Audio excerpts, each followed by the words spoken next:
ha hecho expresarme, estar en armonía. De querer contar algo.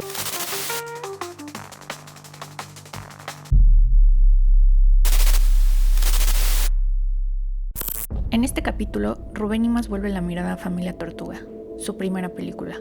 Una obra íntima que abrió camino a una generación que transformó el cine mexicano. A través de sus recuerdos, descubrimos cómo el cine, más que imágenes, es un lenguaje que persiste a través del tiempo. Las películas guardan sentimientos que permanecen intactos, como huellas en la memoria, y es ahí donde la obra de Rubén encuentra su fuerza, en ese cruce entre lo personal y lo colectivo, entre la vida y la ficción, en una generación que marcó un antes y un después en nuestra cinematografía. Buen día, buenas noches, buenas tardes, dependiendo el momento que estén viendo y escuchando esto. Pues este es nuestro episodio número 1. Estamos con un gran director, creo que es uno de los directores que en lo personal admiro mucho y bueno, es nuestro, tal cual, nuestro padrino. Entonces, Rubén, muchísimas gracias por aceptar Qué esta honor, invitación. gracias a ustedes por este espacio. Pues bien, pues mira, un poquito arranquemos con el... Yo estuve un pequeño tiempo en el sur, en la selva maya, ¿no? Conocimos ahí muchos abuelos. Y hubo algo que me gustó mucho de un abuelo que decía que dejáramos de preguntarnos por qué y empezáramos a preguntarnos para qué, ¿no? Entonces, quiero arrancar con este para qué, ¿no? ¿Para qué hace cine, Rubén? Uah, yo creo que para mí creo que la palabra central sí tiene que radicar en el hecho de la comunicación, de la experiencia de transmisión de ideas, y no de ideas en una forma científica, concreta, metódica o práctica, sino en un sistema más subjetivo de comunicación, ¿no? A veces los seres humanos con las palabras, con las acciones, no somos capaces de realmente interpretar lo que se está diciendo el otro o expresar con claridad nuestros sentimientos, ¿no? Y nuestras emociones más profundas. Y creo que el arte en general es un camino. Y el cine pues, tiene esta cosa muy seductora que también es de masas en cierto aspecto, ¿no? Dependiendo del tipo de cine, evidentemente, que se presenta o que se hace, pero es una experiencia popular en ese sentido. No pop, sino popular todavía, fuera podemos discutir una hora o mucho tiempo sobre las salas de cine, los elitismos y el gran capitalismo, pero a fin de cuentas el cine, por ejemplo en este país yo aprendí a valorar mucho el cine, a degustar el cine pirateando, ¿no? Porque siempre ha habido ese gusto por ver películas en este país. México es un país de cine, yo siempre digo México es un país de cine. Nos gusta ver películas, distintas historias, nuestras historias que nos hagan sentir extraño, o historias que nos hagan sentir alabados o lo que sea. Yo creo que es por ese hecho, ¿no? Por entrar en canales misteriosos de comunicación con quién sabe quién y poder tratar de encontrar la luz y la oscuridad en el camino, ¿no? Tampoco no puede ser uno redentor ni creer que el arte es redentor de nada, pero sí es una ventana, ¿no? Que a veces puedes abrir o a veces cerrar dependiendo de lo que haya en el aire. Y en este camino, y en este sentir, me imagino que se ha modificado esta idea que tienes ahora por el cine. O sea, hoy en día, a un inicio, digo, no sé si ha cambiado mucho o no, o qué has conservado. Wow, es que también la sociedad cómo cambia, ¿no? La tecnología cómo cambia, y la tecnología en el cine es muy importante, es parte del hecho cinematográfico, es algo particular también del arte del cine, ¿no? Que no se puede nada más hacer con uno y ya, como puede ser un mimo, por ejemplo, ¿no? Que puede meterse en ese camino de comunicación espiritual y subjetiva y hermosa a través de solo su cuerpo. El cine pues requiere todos estos mismos universos técnicos y eso se ha transformado y está en continua transformación, ¿no? Y las redes y las cámaras llegaron a los teléfonos y están al alcance del mundo. Son las cámaras. Uno puede hablar que los teléfonos, que los multiusos son los nuevos Walkmans y las televisiones y también son nuestra enciclopedia, nuestro libro de notas y lo que sea, pero en realidad también hay una cámara y más allá de este instrumento multiusos hay un medio muy único, ¿no? Que es el ojo cinematográfico que todo lo capta, digo yo, que todo lo ve. ¿Tú recuerdas qué detonó cuando dijiste, a huevo, quiero cine? ¿Ya estudiarlo, dices, o disfrutarlo? No, ya estudiarlo. Ya estudiar, sí, porque quiero... hay como esa diferencia, porque uno siempre Entonces yo siempre vuelvo a muchos recuerdos desde que soy niño, qué películas y en qué también bajo qué O circunstancias, bueno, ¿no? arranquemos ahí. Que de niño que...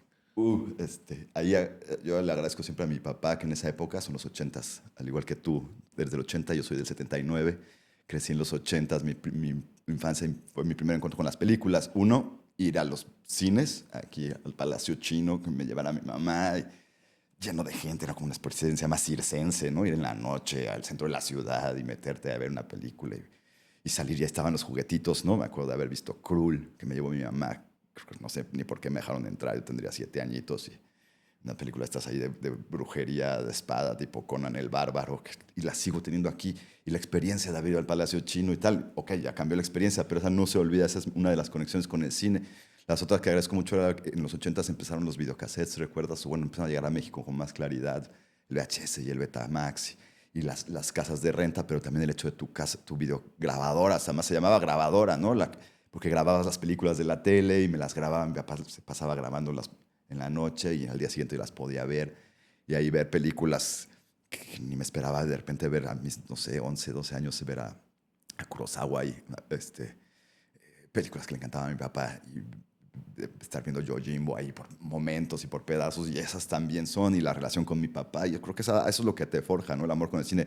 Y me lleva hasta hoy en día. Hoy estoy redescubriendo, soy papá recientemente, tengo un niño de casi 5 años, y ahora de repente estoy volviendo a ver películas de niños, y estoy ahorita como en la moda de las películas de niños, y me sé todo, y ya tengo mi manera también de juzgar estas películas, y ahora mi nuevo amor por el cine, aunque hace mucho tiempo que estaba yo alejado de los complejos por películas extremadamente pop o comerciales norteamericanas que hacen, pero bueno, he vuelto a esa experiencia de ir a la sala de cine y disfrutarla mucho porque veo la cara de mi hijo disfrutando, ¿no? Entonces yo creo que esas experiencias continuas del cine que decías, ¿por qué?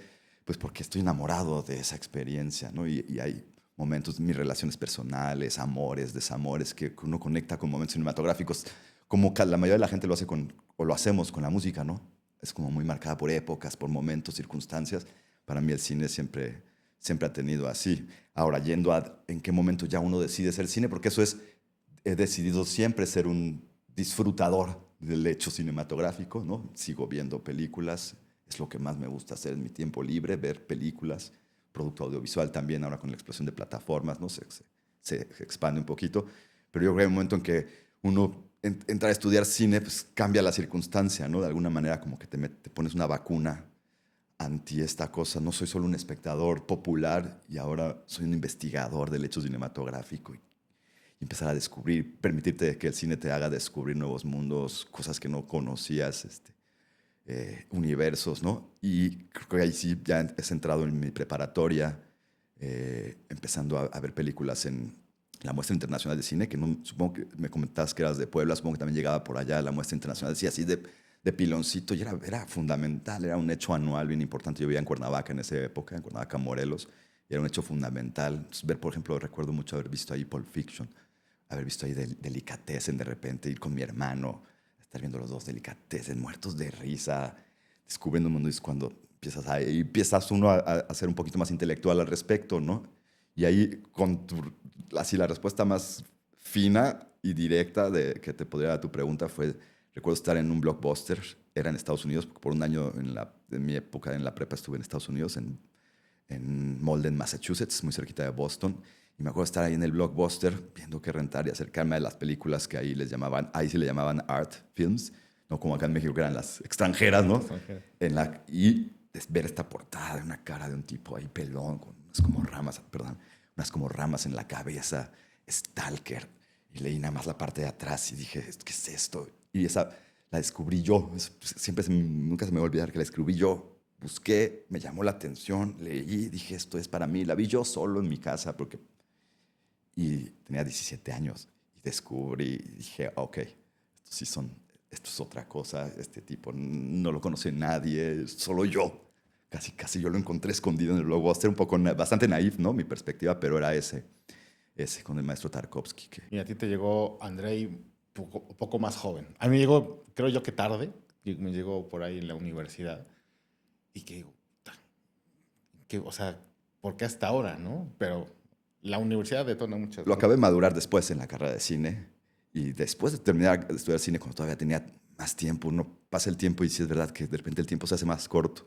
Cuando tenía mucho tiempo me eché mi revisión. Dije, ahora sí las voy a ver las 7. Oye, ¿qué pasó? Son 7, ¿no? No son 49, ¿no? Claro. Y ahorita que decías de los hijos, compartimos igual. Tengo una niña de 5 años. Y justo ver el mundo a través de sus ojos es algo increíble. Y que, no sé si para todos, pero cambia la visión, ¿no? O sea, cambia el mundo, el cómo lo ves y qué es lo que quieres hacer después. No sé si a ti te tocó esa parte del ser papá, ¿no? Sí, es una transformación, ¿no? Espiritual, humana, social. Lo mejor que te puede pasar al respecto, entiendo que hay relaciones padre-hijo que no se dan de forma natural, por alguna razón terminan mal también, pero creo que sí me ayudó a desdibujar el ego, ¿no? Emulando al maestro Tarkovsky, que se ve que tenía también una enmarañada en el estómago, y de repente eso, tener un hijo y poder soltar. Lo dice muy bien Tarkovsky en la última escena de su última película, ¿no? A mi hijo con fe y confianza, ¿no? Y hacer esa empatía es increíble. Y fíjate que he pensado mucho, uno termina por incidir mucho en los hijos, ¿no? La profesión de uno, ellos la entienden, ¿no? El hijo de un futbolista, ¿no? Ahí ves a los hijos de Messi, están jugando fútbol, los hijos de los y uno no quiere, yo no quiero imponerle el cine a mi hijo, pero pues lo empieza a descubrir y lo está descubriendo y por supuesto que son de las herramientas que yo tengo. Yo no sé hacer música, no le puedo enseñar música, pero sí los pininos de agarrar una camarita y hacer animación, creo que han sido ricos esos momentos. Quiero ser un poquito más didáctico con eso, no forzarle, pero creo que es importante. Creo que el cine, yo desde hace 20 años pienso que es el lenguaje del futuro y lo sigo pensando. Justo. Y ahorita que dices del futuro, vamos un poquito para atrás. Con Familia Tortuga, que creo, bueno, no sé, o sea, yo lo ves a distancia y que este fenómeno de ver tus pelis a distancia, no sé si para bien o para mal, ¿no? Pero que haces este ejercicio de qué estaba pensando o, a huevo, sigo pensando y sigo sosteniendo esto. ¿Qué te pasa a distancia con Familia? La película se sitúa en el ritmo lento y fragmentado de una familia que lidia con la ausencia de la madre. Es un retrato contenido sin grandes explosiones narrativas, pero cargado de silencios y miradas. Rubén propone un tiempo distinto al del cine comercial. Todo avanza despacio, como si el duelo no pudiera acelerarse. La cámara observa, respira con los personajes, los encierra en rutinas y espacios estrechos. El título mismo es una metáfora. La tortuga como animal que carga con su casa, lento, vulnerable, pero resistente. Así está la familia, arrastrando el peso del pasado y tratando de seguir adelante. Bueno, Familia Tortuga es una película que filmamos en el 2005. Era mi tesis en el Centro de Capacitación Cinematográfica, en esa época, en el CCC. Y todavía, pues, la manera más tradicional de titularte haciendo un proyecto de tesis, pero cortometraje, ¿no? De una duración de los 10 y los 30 minutos. Y en mi época que tú conocerás también, pues hablaba mucho de la tecnología, hubo esta irrupción tecnológica y el digital empezó a aparecer. Se tardó todavía en ser valorado, aunque aquí en este país, en México, el maestro Arturo Ripstein ya tenía 2 o 3 largometrajes para principios de los 2000 en digital, ¿no? Era un pionero, un gran cineasta y un pionero, un enorme cineasta, de hecho. Pero había muy poco del digital y, de hecho, en mi escuela en el CCC había como reticencia y había una buena sector académico del CCC que ninguneaba las capacidades del video. Y para mí y mis compañeros era pues como al revés. Era, oye, ¿qué me estás diciendo? Que de nosotros solo va a filmar uno, de nosotros 40, porque no hay latas, porque no hay dinero, porque las camas. Porque en esa época, en 1999, se hicieron en México 7 películas ese año, para que te des una idea. Y en cambio hoy, y gracias a la irrupción, muchos aspectos del digital. Y entonces creo que esa apuesta por el digital, esa apuesta por la tecnología y por no aferrarte a las cosas que ya están probadas, ¿no? Y ser disruptivo y utilizar la tecnología a tu favor, de forma tanto punk que lo hicimos. Era una película en la que todos los que estábamos ahí, excepto un par de nuestros actores, era la primera vez que estábamos en una película, todos de nosotros. Y eso, nunca jamás voy a volver a hacer una película así, ¿no? Evidentemente, ¿no? Con toda esa libertad, ese gozo, esa irrupción, esa actitud rebelde, ¿no? Punk, antisistema, También, digo, no descubrimos el hilo negro, ¿no? Estábamos inspirados mucho por la corriente Dogma en ese momento, ¿no? Que hablaba de un cine que se tenía que hacer ahí, casi más similar al famoso cine directo del documental, ahí, con el sonido en directo, Te ¿no? interrumpo tantito, pero justo en el tema Dogma, ¿tú recuerdas cuál era la postura del CCC? O sea, ¿lo veían bien? ¿Cómo? Yo creo que no realmente en esa época, ¿no? Y de hecho, tengo un gran amigo, lo saludo desde aquí, que se llama Michel Lip, que es uno de los cinéfilos más increíbles de este país, que se encargaba de traer muchas películas y las pedíamos la sala para verlas. Y me acuerdo de ahí descubrir mucho más a Harmony Korine, porque pues, no estaba dentro de ese circuito académico, ¿no? No era realmente considerado un cine, no estaba todo ahí. Y fue ahí que hicimos Familia Tortuga. Entonces, hoy siempre que la veo, me sigue gustando mucho la película. Bueno, no es que siempre que la veo, de vez en cuando que he tenido la opción de volver a ella. Me gusta mucho la película, pero me gusta mucho más el sentimiento de eso, ¿no? Creo que en ese sentido también la película ayudó mucho a mi generación de CCCeros también a despertar un poco y salir como de esa cosa de que solo había una manera de hacer cine, sino que se abrían todas las posibilidades. Gente como este director que admiro mucho, que coincidí con él en CCC, Julio Hernández, director guatemalteco-mexicano, que hizo Te prometo anarquía. Él estaba una generación abajo de mí, pero ahí convivimos toda la época cine y me acuerdo la vez que me comentó que gracias a Familia Tortuga se dio cuenta que ya se aventó, ya lleva 8 películas, ¿no? El chico. Y muchos, fuimos muchos de ceros. También te puedo decir que yo no fui el primero, que había varios cineastas ahí en ese que estábamos experimentando con el documental, irrumpió con el digital, irrumpió el documental en ese momento. Ahí estudiaba yo con Everardo González, con Eugenio Polgovsky, con Tatiana Hueso, estaban también, digamos, en el mismo momento generacional y ya estaban. Era evidente que para el documental no se podía negar el hecho digital porque pues lo estaba dando y lo estaba haciendo.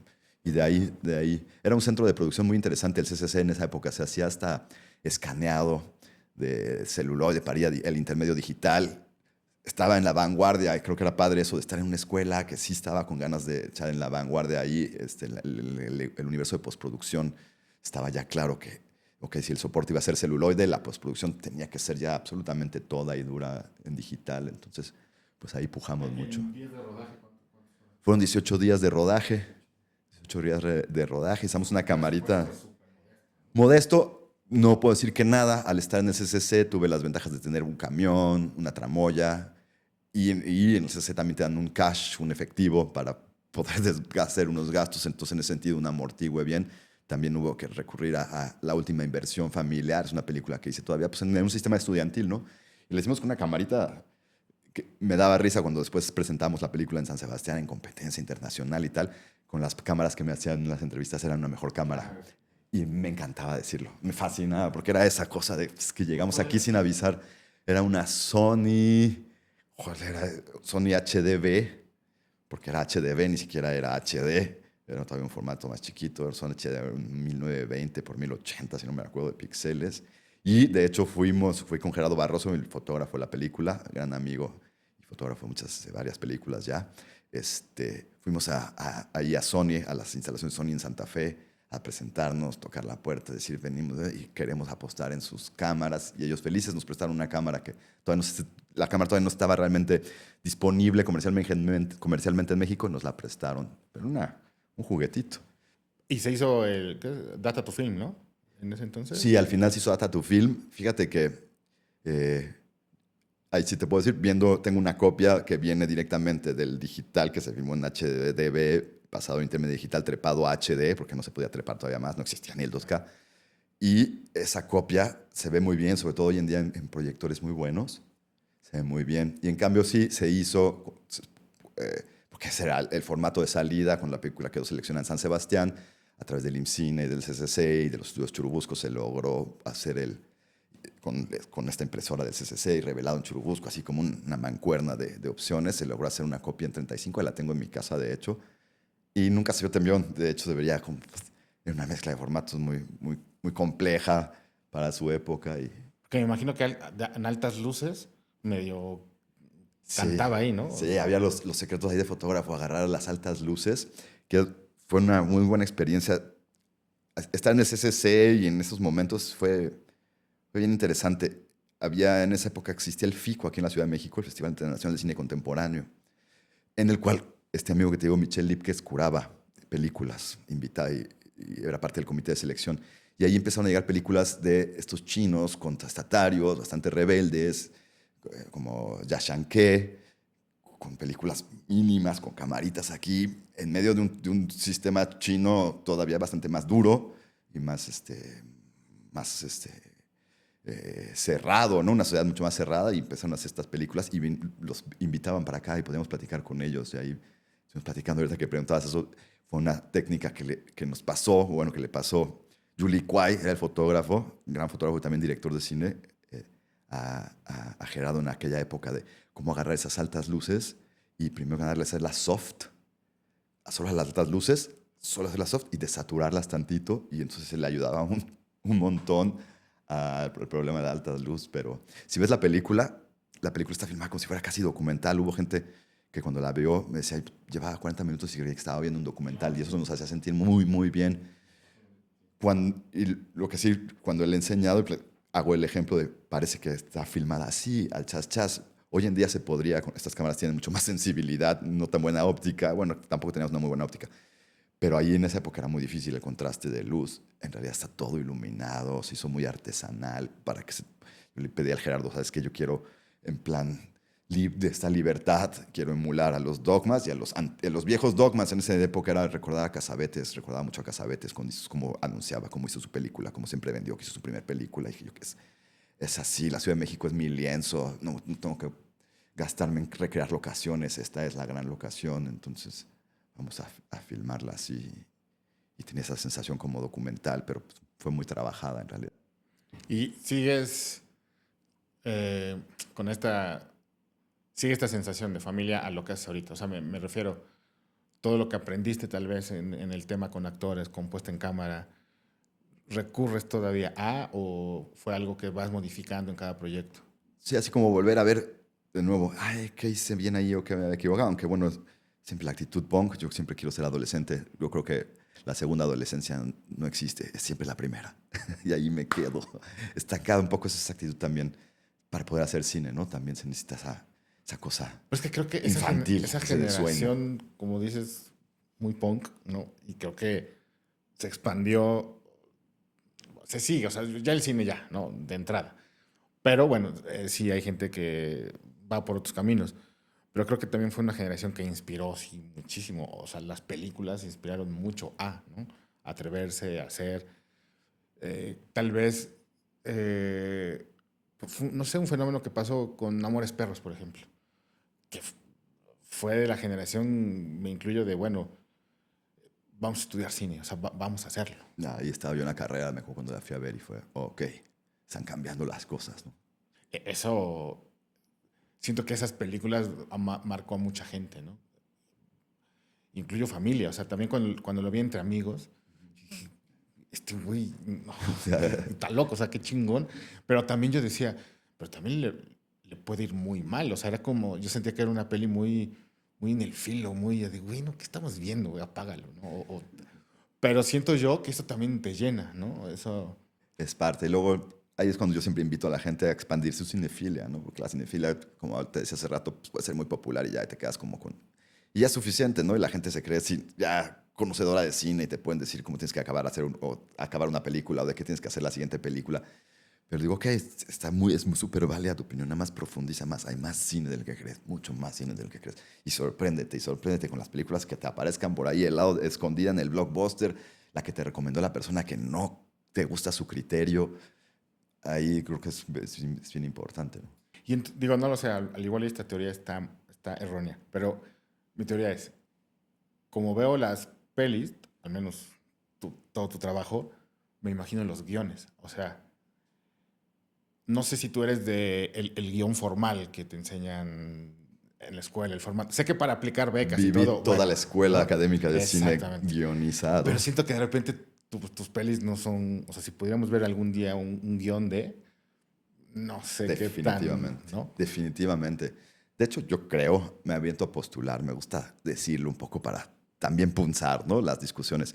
que muchas veces cuando cineastas publican sus guiones después de una película fue medianamente exitosa o no, bueno, o se publica el guión, lees el guión, ves la película y dices, este guión está postproducidamente adulterado, ¿no? Empatado un poco al corte final para no ventilar los calzones, como se dice en el argot común, ¿no? Todas esas transformaciones y cambios que existen. A mí me encanta ver making-ofs, como de nuestra generación eran muy importantes, ¿no? Conseguir una película, a veces comprar una película, para mí era la diferencia si traía making-of o no. Era el maná de la información, ¿no? Que no había en esa época. Y ahí viendo, podías encontrar en los making-ofs adecuados que ibas siguiendo, dándote cuenta de cómo había un director transformando el guión, ¿no? Cuando ves que es mínimo, por ejemplo, a Kubrick ahí en el set de El Resplandor, con la máquina de escribir en la cocina, reescribiendo lo que va a filmar mañana, es cuando dices, el guión, a mí me gusta mucho la palabra en español, me encanta, es una guía.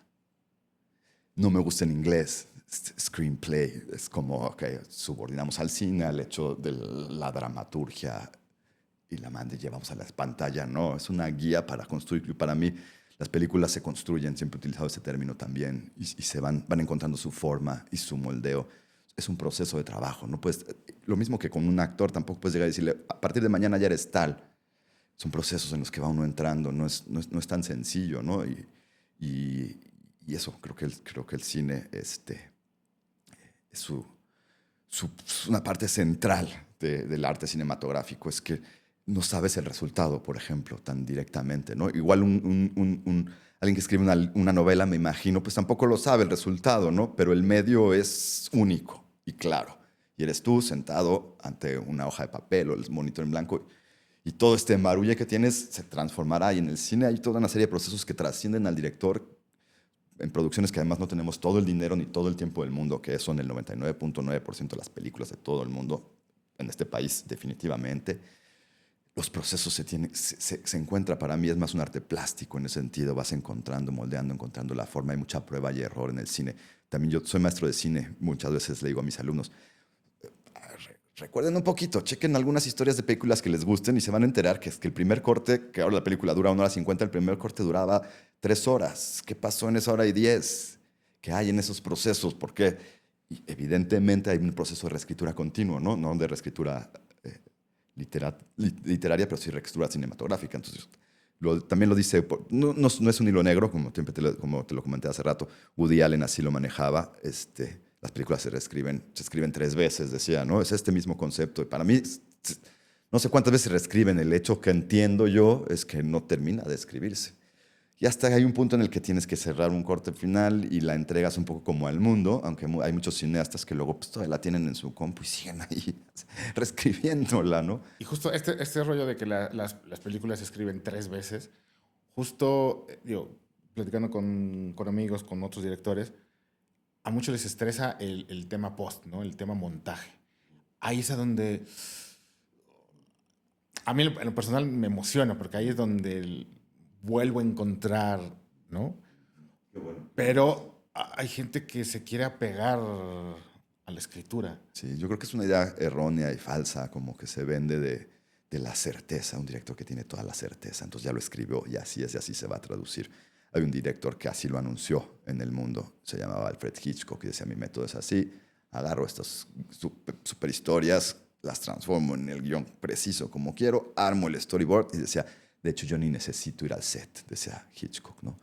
Y bueno, pues no existe una sola forma de hacer cine, ¿no? Pero evidentemente hay otros directores que liberaron esa posibilidad y que encontraron en el montaje una forma, digamos, desconocida. Es la manera, creo que en el montaje existe un universo desconocido del propio autor hacia su película, porque empiezan a aparecer nuevas cosas, nuevas significancias, y también escenas que quedaron mal, escenas que están preciosas, pero ya no cuajan en la narrativa de una película. Por eso hay tantas deleted scenes. Existen las deleted scenes, siempre han existido las deleted scenes.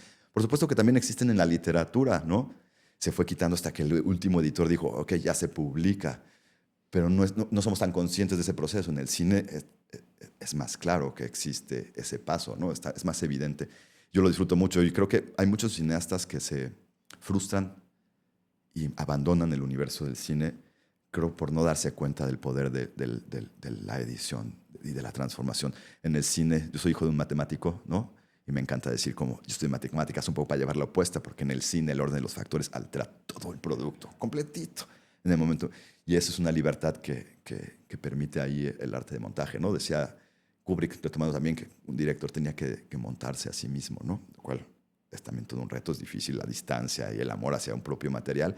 Pero es que en el arte de seguir la película ahí continúan capitalizándote toda tu estructura de montaje, ¿no? Yo siempre pienso, un director imagina una película, cierra los ojos y empieza a imaginar una serie de mundos, situaciones, ¿no? Ideas concretas, todo en este universo abstracto. Llegamos al momento del rodaje, con todos esos estreses que lleva, las limitantes que tiene, porque es un hecho con un tiempo-espacio limitado, y entras luego en un universo de postproducción en donde las puertas para mí se abren y para mucha gente se cierran porque dice, no filmé bien esta escena, ya se cayó esta película, o esta escena no tiene ningún sentido, pero la voy a dejar ahí metida porque me encanta. Y entonces empiezan a hacer películas que tienen poco rigor en el arte del montaje. Creo que hay un mundo ahí por descubrir. Tarkovsky lo decía que le pasó haciendo la película del espejo, ¿no? Que se perdió en la edición y que hasta el último día del último corte entendió de qué se estaba tratando, ¿no? Y a mí me gusta ver las películas así. Como no tengo la soberbia de decir, mi película es de esto, y va a ser así, y va a señalar así, y va a enmarcar las cosas así, y se va a presentar de esa forma, y la gente cuando termine de ver se va a ir con esta idea. Me gusta no ser tan pretencioso. Y aparte con ese tema, o sea, si nos vamos antes en el rodaje, o sea, de repente hay gente que sale a rodar muy, no sé, muy sistemático, muy, ya sabes, master shot, plan contra plano, ¿no? Y que de repente, bueno, pues pega porque pega, ¿no? Pero tú cómo abordas, o sea, si vas pensando, o sea, más en temas subtextos, o sea, el famoso de qué va la escena, y sobre el de qué va la escena, siempre es importante, ¿no? Siempre es importante, ¿no? Pero la primera que la aplico, y mira que creo que en el arte es así, ¿no? Pillaje, secuestrar ideas de otros, ¿no? Y tomarlas y reciclarlas y retomarlas. Siempre ha sido así el arte de la narrativa, por ejemplo, ¿no? Y de otros artes, ¿no? Y yo siempre aplico para ir encontrando mi fórmula, como si me pusiera en los zapatos de algún director en el que esté muy clavado en ese momento, que me haya llenado ciertas vísceras especialmente, y trato de emular. Busco mucho sus textos o entrevistas o cosas que tengan de cómo fue su método. Ahora sí que como tú me estás preguntando, antes también se hacía mucho, ¿no? Y busco eso.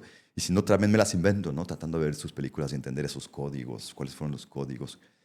Y entonces, cuando metieron mis películas en algún punto de este proceso muy temprano, entre que el guión empieza a materializarse, entre que la idea está cuajando, entre que esta concepción de montaje empieza a aparecer en tu cabeza, inmediatamente busco, o mi cuerpo o mi mente busca una referencia de un cineasta que haya trabajado por ese camino.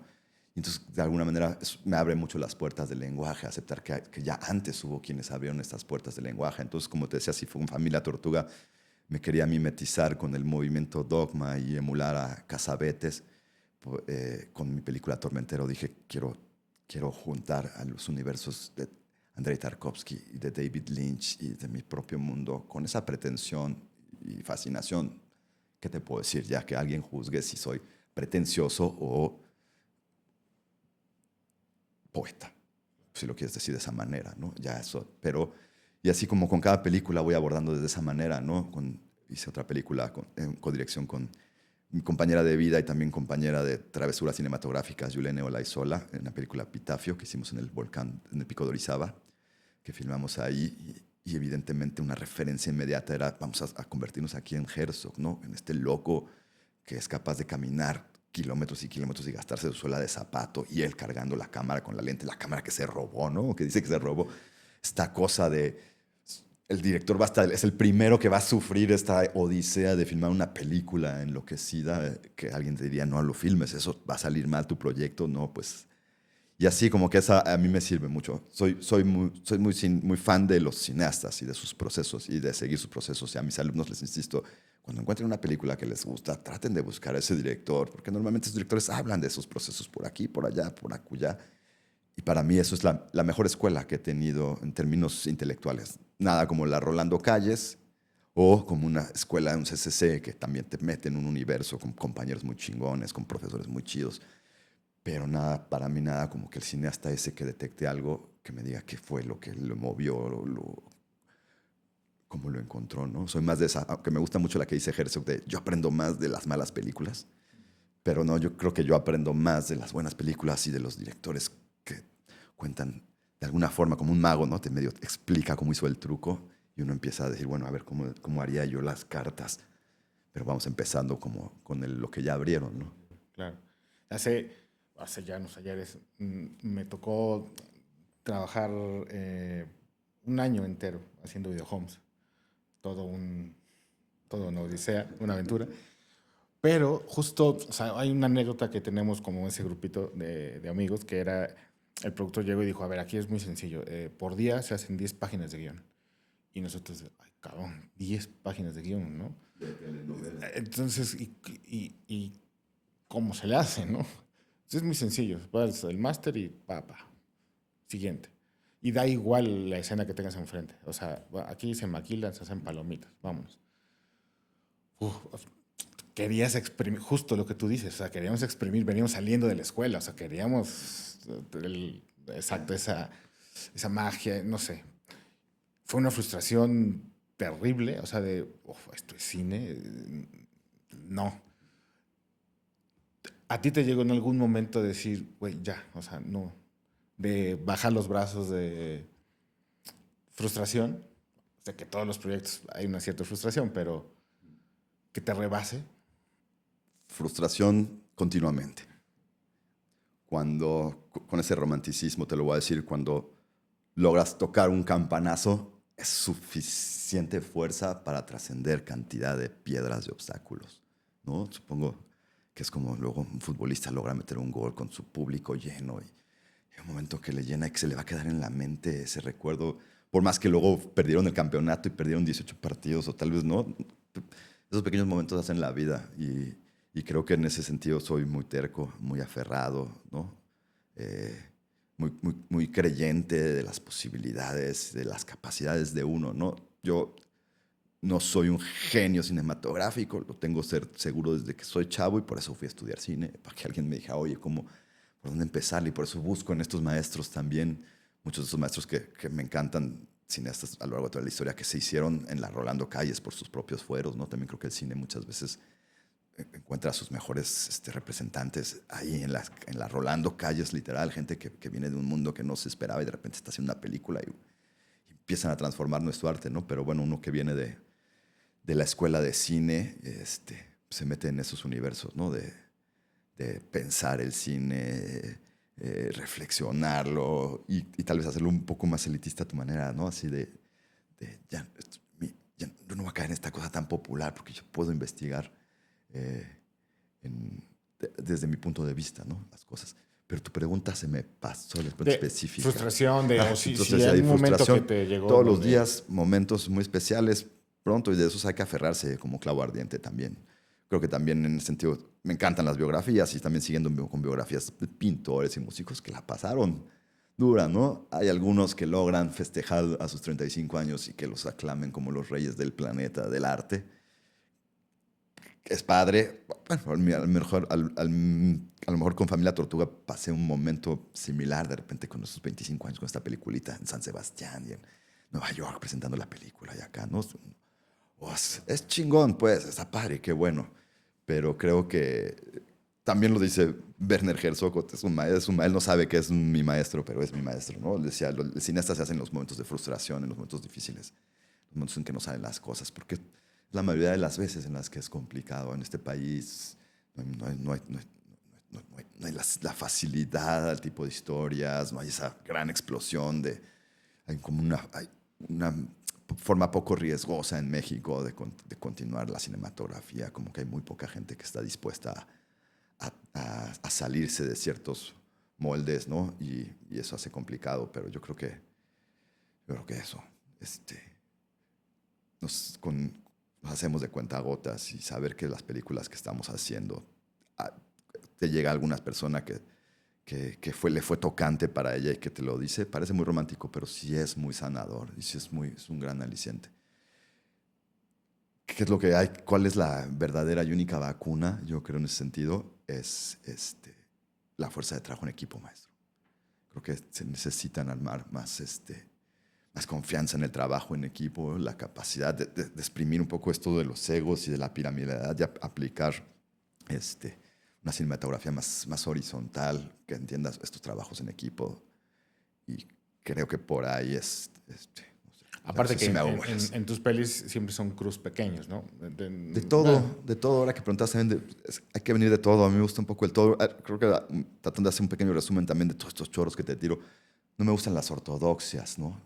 No hay otra manera, ni esta manera. Incluso el mismo Dogma, que en su momento, pues como uno es joven, abraza banderas, ¿no? Y te disfrazas completamente. Incluso creo que peca de su propio dogma, ¿no? Creo que en el cine hay que estar dispuesto un poco a todo. Cada película es un mundo, cada aventura va a ser distinta. Si me toca un día trabajar con un actor natural, si me toca un día escoger a un no actor, si me toca un día hacer un casting entre quienes se dicen actores, o si me toca un día trabajar con una verdadera actriz que tiene todo.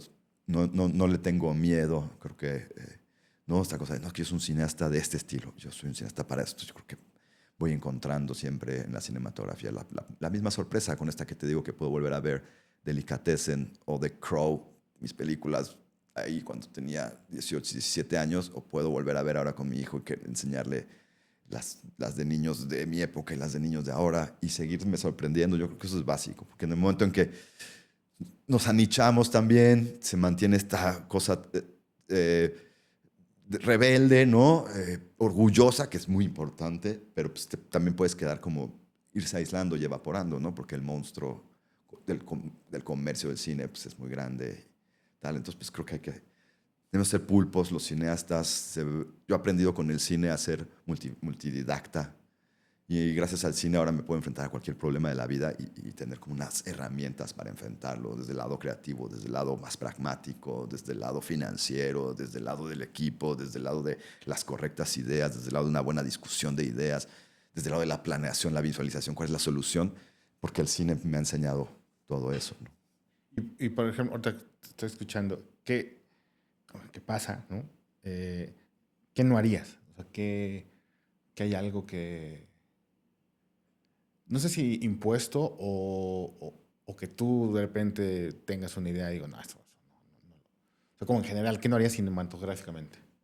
Mira, para no ponerse en dogmas, ¿no? Y luego la vida a veces tiene años con mejores frutos, años de vacas flacas que dicen y uno nunca sabe dónde pueda estar parado y donde también un día tu mente te demuestre que estabas equivocado tú mismo desde hace mucho tiempo, ¿no? Entonces, en ese sentido estoy bien abierto. Sí recuerdo nada más, como anécdota, volviendo a Familia Tortuga, al 2004, trabajé ahí en publicidad y en asistencia de dirección un rato ahí, que era lo que era la usanza, estar en SSC y salir directo pues, a trabajar en los puestos que había. Hoy en día se puede salir de SSC y directo a hacer películas, ¿no?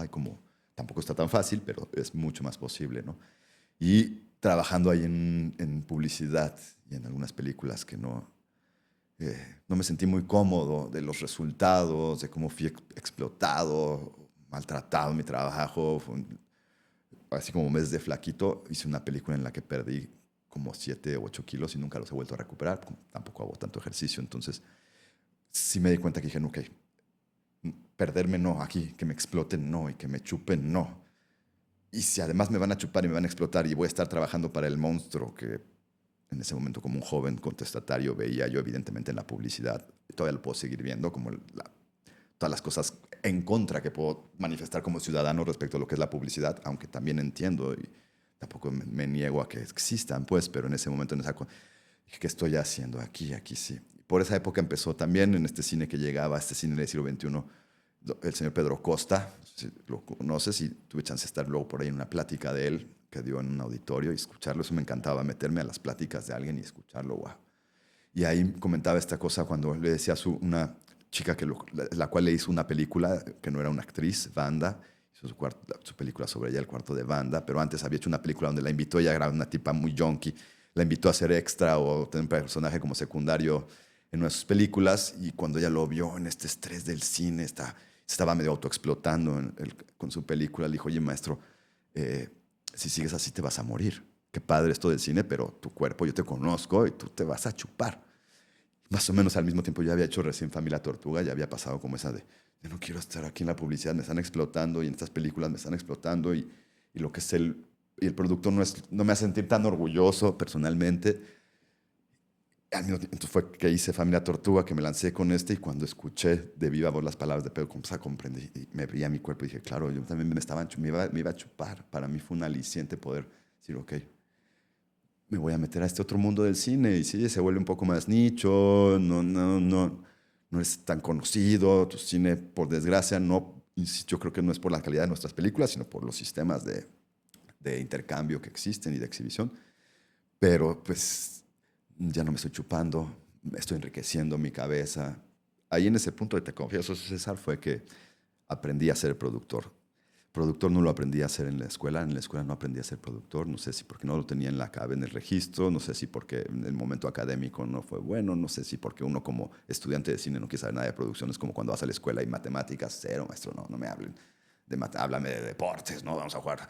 Y es un poco eso con producción, entonces saliendo después, Familia Tortuga fue un poco la produje medio yo, incluso hasta con mi fotógrafo, y aprendimos mucho y me quedé con esa venita y luego hice mi segunda película que se llama Cefalópodo, y la trabajamos con Canana, que es la empresa de Gael García y Diego Luna.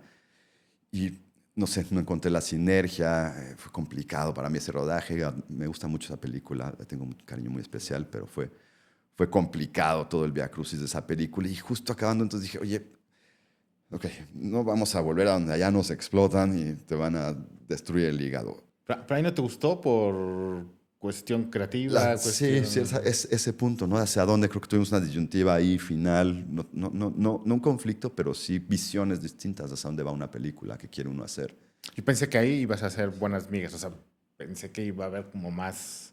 Sí, así pasa cuando sucede, también uno es obstinado, a lo mejor así me tenía que pasar, o no lo sé, pero justo saliendo de esa película dije, ok, para seguir ya nada más en la textura, voy a poner muy mis moños. No quiero ni hacer esta publicidad donde me explotan. No quiero hacer películas donde el proyecto no sea claro. Estemos tirando como hacia quién sabe qué. Quiero hacer las películas que me van a hacer feliz a mí. Yo quiero vivir feliz, mi vida tranquilo. Disfrutar mi proceso de trabajo es lo que quiero. Y entonces en ese momento me di cuenta que tenía que producirme y producirle a gente cercana a mí. Y aprendí a producir. Odio la producción. La odio absolutamente. Me parece la cosa más nefasta del planeta. Pero al mismo tiempo la he aprendido, me ha dado mucho y me ha crecido como cineasta, ¿no? Y me ha hecho descubrir que el productor es un ser ahí bastante marginado en el cine, ¿no? Nadie sabe bien lo que hace, allá afuera menos, ¿no? ¿Quién eres? Nada más porque diste dinero ya eres productor de una película. O porque te encargaste de llenar de papel de baño todos los baños, o en dónde están los procesos, y están todos, ¿no? Hay un universo de producción que es muy, muy rico, muy importante para poder hacer las películas como queremos hacerlas, ¿no? Pues que justo eso, creo que en México, Latinoamérica, sucede eso, ¿no? Que como director... También estás orillado. Le tengo que, ¿no? O sea, también no hay más. A mí ahora sí que me fue medio tengo que, pero puedo. Y le voy a agarrar el gusto, voy a hacerme de mi vida cinematográfica. Desde entonces, ahora sí que he estado solo en los sets. No he vuelto a estar en un set en el que tenga yo esa disyuntiva de qué estoy haciendo aquí. ¿Y no te han ofrecido de estas altas esferas proyectos? Guiones alguna vez, series no. Como que ya uno también se va quedando. Ya soy de una generación que no... y pues bueno, mi misma carrera me ha llevado hacia eso, hacia esa autogestión, ir encontrando mis propias películas, con calma también, no tengo prisa. Entonces los procesos van, luego en este universo de plataformas todo es como más bestial. Hemos intentado ahí desarrollar algunos proyectos, es complicado, hay poco riesgo, mucho dinero, pero no es tanto en realidad. Hay un poco, siento yo que hay un sesgo todavía de eso, de abrir las producciones a lo que realmente este país puede dar cinematográficamente, que está riquísimo. Me han enviado guiones, pero cuando agarro un guión que no detecto, que no es mío, tendría ganas de, "Güey, esto lo transformaría completamente". Y entonces creo que en ese sentido ya aprendí, ¿no? De distanciarme, decir, es que mira, tu guión no me dice, si me quieres que lo haga, yo lo tendría que transformar completamente. Entonces desde ahí ya pongo mi límite y ya ha pasado como, no es lo que buscamos. Entonces ya, ok, pues entonces no nos empecemos a casar, porque ya me pasó eso, ¿no? Que te decía con Cefalopo, un poco de un noviazgo que se volvió en una boda inmediata y luego uno dice, oye, no me debe haber casado tan pronto, ¿no? Festivales. Ese tema a mí me... De repente... Los festivales de cine. Amodiados Exacto. completamente. Pero por supuesto, o sea, son un espacio vital, importantísimo, en el cual todavía se genera reconocimiento. Tú podrás decirme, este fue injusto por acá, estos festivales, pero sí se genera un circuito alternativo de reconocimiento de cine internacional, que es muy importante contra el gran monstruo que puede llegar a ser Hollywood, ¿no? Y la homogenización del discurso cinematográfico. ¿Para qué sirve esto? Pues para puras películas de superhéroes, maestro. Les guste o no, entonces lo hacen. Creo que los festivales son ahorita la contención evidente. Contención real está aquí en las calles y no la sabemos. Hay gente que está haciendo películas y cosas y agarrando las cámaras. Yo creo que ahí está, apuesto que ahí está pues la verdadera batalla, ¿no? Pero no es visible. La batalla visible, pues los festivales terminan dando la cara. Hubo una explosión de festivales en este siglo, ¿no? Ha habido una explosión, hay muchísimos, lo cual pues, es benéfico por un lado también, porque abre este circuito, ¿no? Y hay públicos en esos festivales. Yo he ido a esos festivales, a muchos de ellos, y ahí están los públicos. Ahí logras que tu película de repente está con salas llenas y hay intercambios bien profundos e importantes, ¿no? Sin embargo, también contra la cantidad de producción que existe en el mundo, cada vez más, y porque cada vez va a haber más, y las herramientas cada vez están más ahí. Y yo creo mucho en esa posibilidad. Son muchas películas y ya no se da abasto en esos festivales, y entonces los festivales también entran en procesos elitistas. ¿Qué le pasaba a un festival de Morelia o de Guadalajara hace 25 años, hace 20 años cuando salieron? Pues es que había 6 películas mexicanas, pues agárralas todas, ya estamos. Se quedó fuera una que no sé qué, pero... Y ahora de repente, pues no, son casi 200 películas mexicanas, 250 películas mexicanas. Entonces ahora el festival tiene un poder mayor. Ya no es nada más un canal, ¿no? Ya no es nada más una ventana importantísima, sino que ahora también es un jugador del control de lo que se ve. Y entonces, pues uno puede tener, a veces cuando te invitan a un festival, pues a tomar un cierto brío. ¿Por qué? Porque hay un reconocimiento de alguien más, porque vas a poder enfrentar tu película a públicos, pero pues también siempre está esto, ¿no? Que es bien importante mantener, porque me ha pasado más de muchas veces que me han rechazado, en los que no puedes ni dormir, ¿no? Así que mierda, estoy tan mal, ¿qué está pasando? Malditos festivales, esta gente, ¿por qué 3 gentes definen qué va a ser lo bueno del cine mexicano este año? ¿No? Y ahí hay pues todo un mundo por explorar, maestro. Pero es un mundo surrealista. Aparte también, este rollo, o sea, que celebro esta parte de estas secciones de work in progress, ¿no? O de, ¿cómo le llaman? De escrituras, o sea, que ya talleres hay, también, todo ese universo. Lo sí. celebro, está bueno.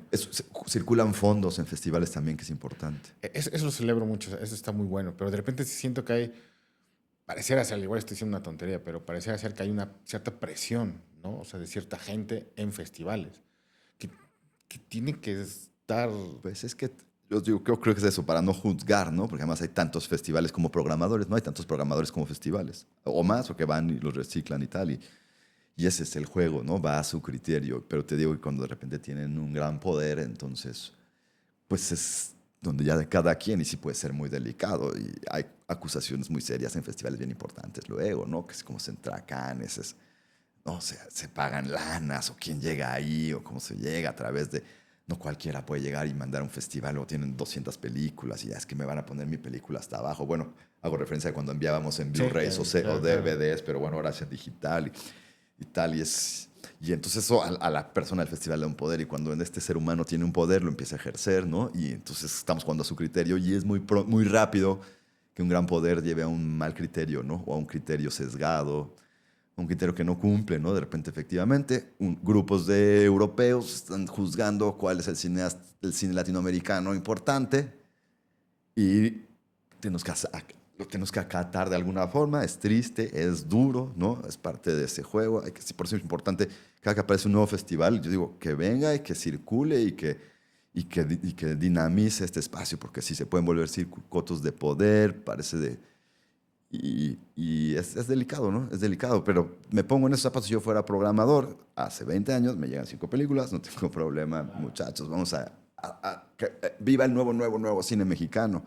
Pero me llegan ahora 300, pues vamos a encontrar. Ahora sí hago mi selección de las 15 que me gustan y hay que sacar a 3 de aquí. Como le haces, se empieza a volver extremadamente subjetivo y pues sí está la línea de que puedan haber presiones, nepotismos, malas leches, falsos criterios de los que se suben a la ola, ¿no? Esta película me tiene que gustar porque les gusta a todos. Y eso, pues, es también bien peligroso. Este fenómeno que pasa es complicado. En algo pequeño, en los cortos, por ejemplo, ¿no? O sea, de repente, cortos que un año en festivales mexicanos no pasó nada y boom, Cannes, Berlín, tal. Siguiente año, a ver, ven para acá entonces. No, esa costumbre ya tenemos aquí, ¿no? La destapó Buñuel hace ya 80 años con Los Olvidados, así de... Y sucede y se abre. Y eso es bien importante. Pero yo, o sea, pues, ahora sí que como dicen allá en la política de allá afuera, ¿no? La democracia se sanea con más democracia. Pues la democracia cinematográfica pues tiene que ser así. Entonces, más festivales y más, y que estén más en juicio. Y entonces, de repente, también entra un juicio. Oiga, ¿esta persona cuánto tiempo lleva dirigiendo este festival?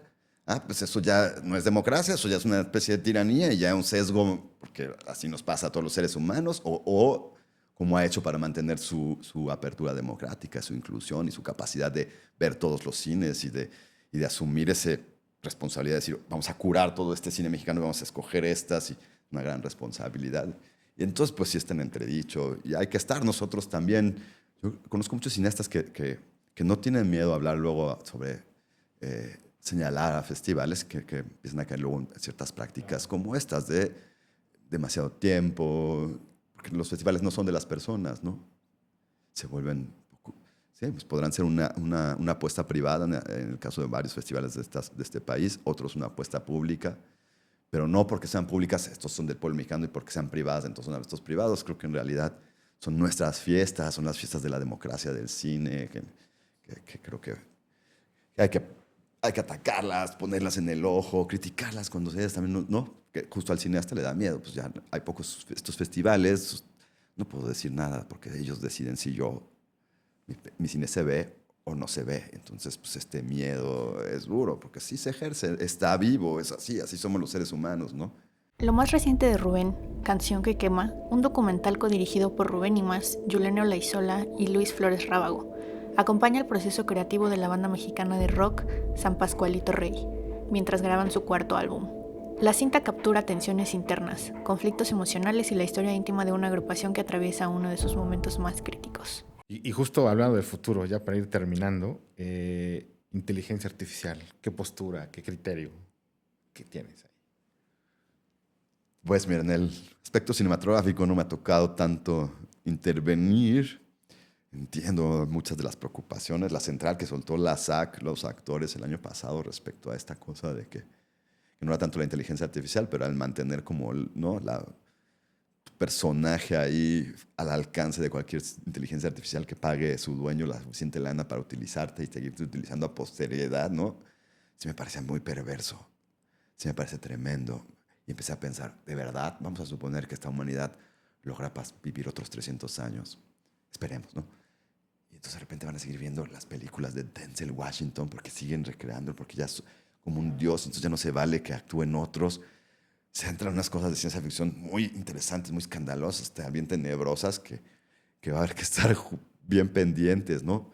Pero por ese sentido tampoco, pues, creo que tampoco se sataniza, ¿no? Es interesante las posibilidades. Tengo películas en mi cajón, como todos los cineastas, proyectos cinematográficos que nunca se han hecho, que tal vez nunca se hagan y que se queden ahí. Creo que eso es lo que tenemos muchos cineastas, proyectos en los cajones. En el libro muy hermoso de Antonioni que se llama Mis películas del cajón, donde saca como 8 o 10 películas que nunca pudo filmar y hacer por todo esto que hemos hablado un poco, ¿no? Entonces esas películas del cajón, no sé, de repente a veces sueño, a lo mejor un día le vació esa información a la inteligencia artificial y puede traer a la luz ideas que tengo. Ahorita me asusta, no lo aplicaría, confío más en mis amigos de mi generación, los nuevos chicos animadores que puedan a lo mejor recrear eso que estoy diciendo, pero también los recursos son complejos, ¿no? Ahora sí que yo creo que hay que adaptarse a las cosas, a los formatos, ¿no?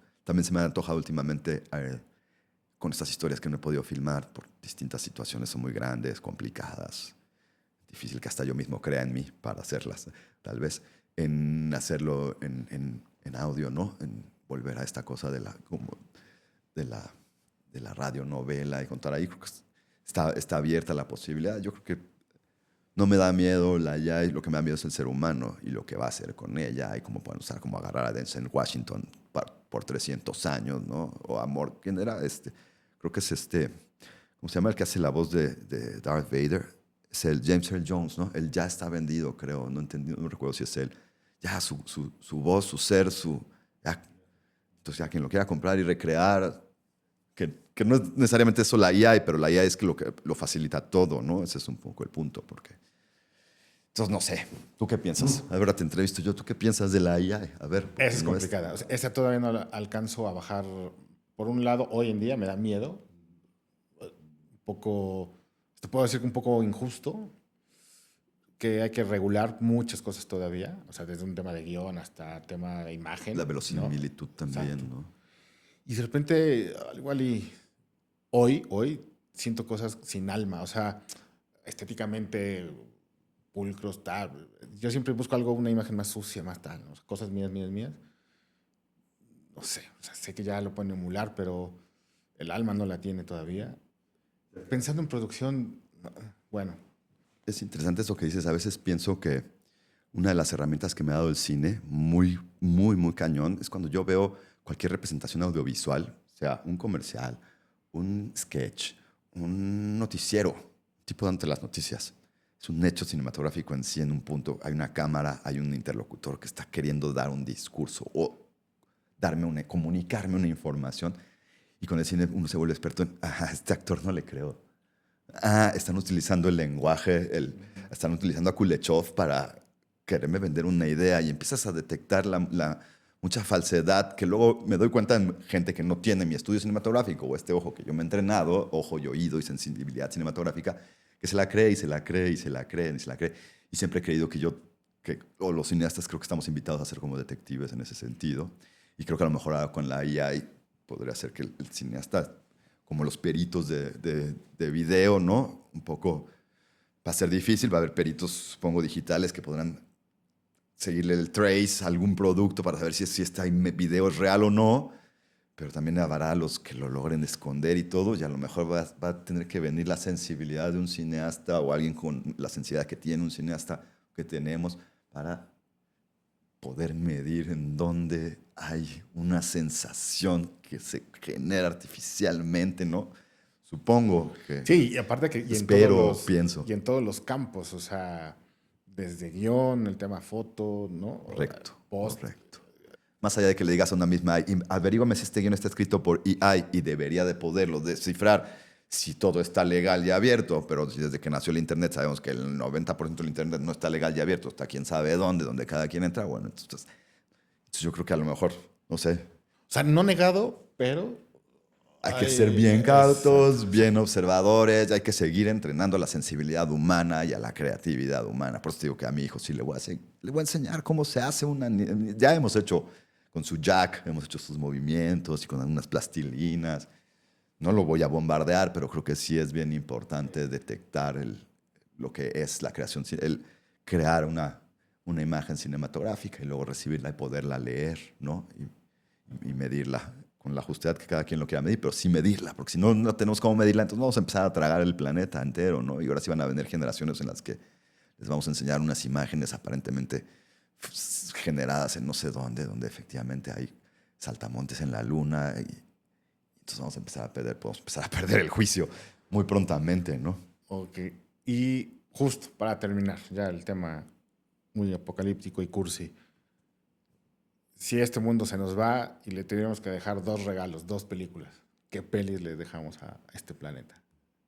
Ah, su madre. ¿Dos? ¿Por qué dos? O tres, o una. ¿Por qué? ¿Cuál habría que dejarle? Uy, son tantas películas, César. Creo que habría más bien que dejar unas de piratería también. O sea, dejar unas y con este me puse, pero esconder otras por ahí para los arqueólogos que me recordó a un cuento de Isaac Asimov que narraba de unos alienígenas que venían de un planeta de nuestro sistema solar que después de millones de años allá se evolucionó la vida. Creo que era de Marte, venían. Sí, creo que venían de Marte.